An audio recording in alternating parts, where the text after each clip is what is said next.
பிப்ரவரி 3 வரலாற்று முக்கிய நிகழ்வுகள் 1969ஆம் ஆண்டு பிப்ரவரி 3 அன்று அறிஞர் அண்ணா காலமானார்.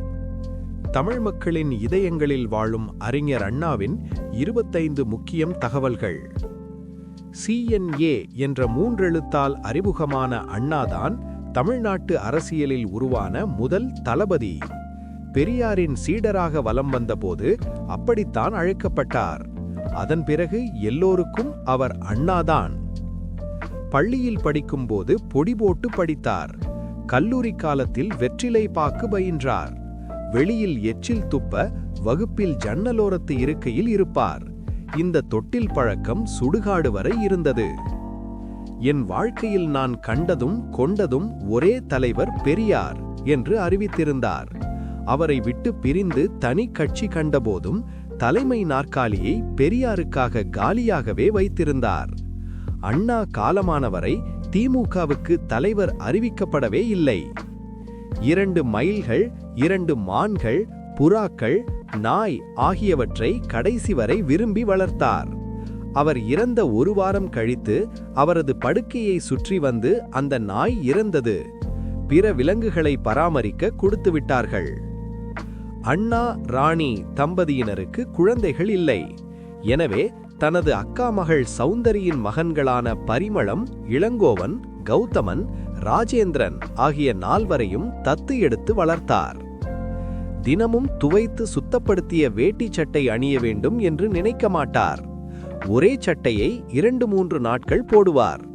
முதலமைச்சரான பிறகுதான் வெள்ளையான சட்டை அணிந்தார். தலை சீவ மாட்டார். கண்ணாடி பார்க்க மாட்டார். மோதிரம் அணிந்ததில்லை. கை கடிகாரம் அணிய மாட்டார்.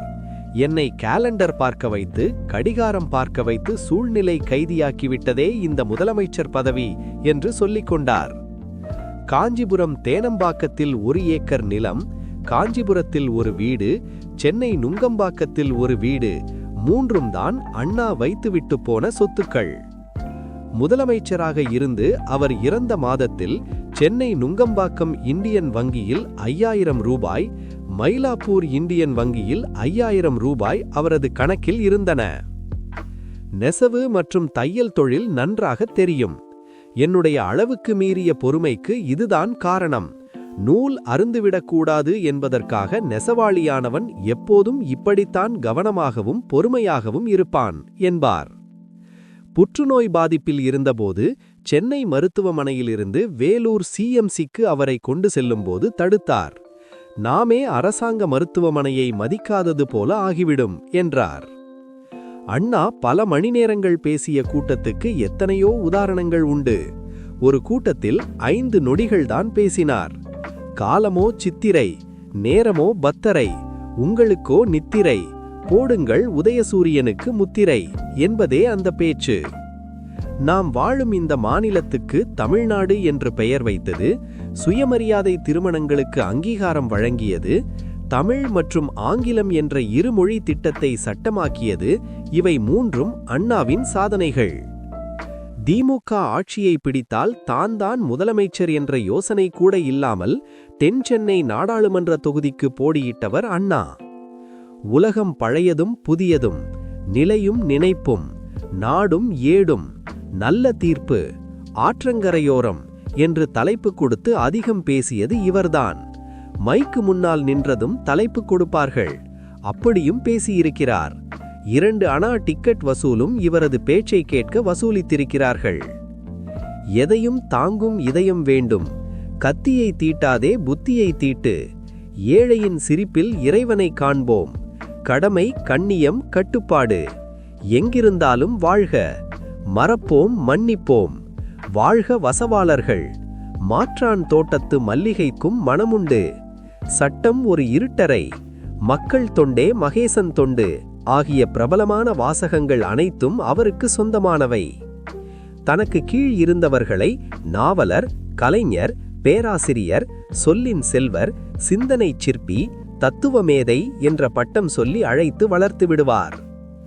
Moore Market Universal Book Shop, Chennai Higginbothams ஆகிய 2 கடைகளுக்கும் வரும் அத்தனை ஆங்கில புத்தகங்களையும் வாங்கிவிடுவார்.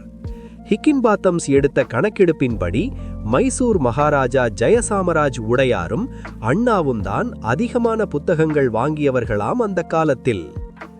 பூட்டிய அறைக்குள் தனியா படுக்க பயப்படுவார். யாராவது துணைக்கு இருக்க வேண்டும். தூங்கும் போதும் விளக்கு எரிய வேண்டும்.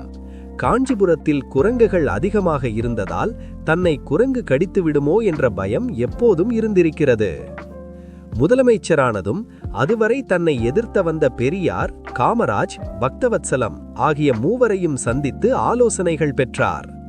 தான் வகித்த திமுக பொதுச் செயலாளர் பதவியை சுற்றுமுறையில் பலருக்கும் போக வேண்டும் என்று நினைத்தார். தலைமையிடம் அதிகாரம் குவியக்கூடாது, எந்த தனிநபரின் செல்வாக்கிலும் இயக்கம் இருக்கக்கூடாது என்றார். ஓரிரவு திரைப்படத்தின் மொத்த வசனத்தையும், அதாவது 360 பக்கங்களையும் ஒரே நாள் இரவிலேயே எழுதி முடித்தார். எப்போதும் தான் பேச இருக்கும் கூட்டத்துக்கு தாமதமாகத்தான் வருவார். முன்னால் வந்தால் அடுத்தவரை பேச விடாமல் செய்துவிடுகிறார்கள். எனவே ஊருக்கு வெளியில் நின்று அனைவர் பேச்சையும் கேட்டுவிட்டு கடைசியில் வருகிறேன் என்பார். அண்ணா மறைவின் போது திரண்ட கூட்டம் உலக சாதனை புத்தகத்தில் இடம்பெற்ற கூட்டம். 1806 பிரிட்டன் துணை தளபதி நெல்சன், 1907 எகிப்து குடியரசுத் தலைவர் கமால் அப்டல் நாசர் ஆகியோருக்கு கூடிய கூட்டத்தை அடுத்து அதிகம் கூடியது அண்ணாவுக்குத்தான் என்கிறது கின்னஸ். போப்பாண்டவரை சந்தித்த அண்ணா கோவா விடுதலைக்காக போராடி போர்ச்சுகல் சிறையில் இருக்கும் மோகன் ராணடேவை விடுதலை செய்ய கேட்டார். விடுதலையான ராணடே அண்ணாவுக்கு நன்றி சொல்ல சென்னை வந்தார். ஆனால் அண்ணா இறந்து போயிருந்தார். இப்படி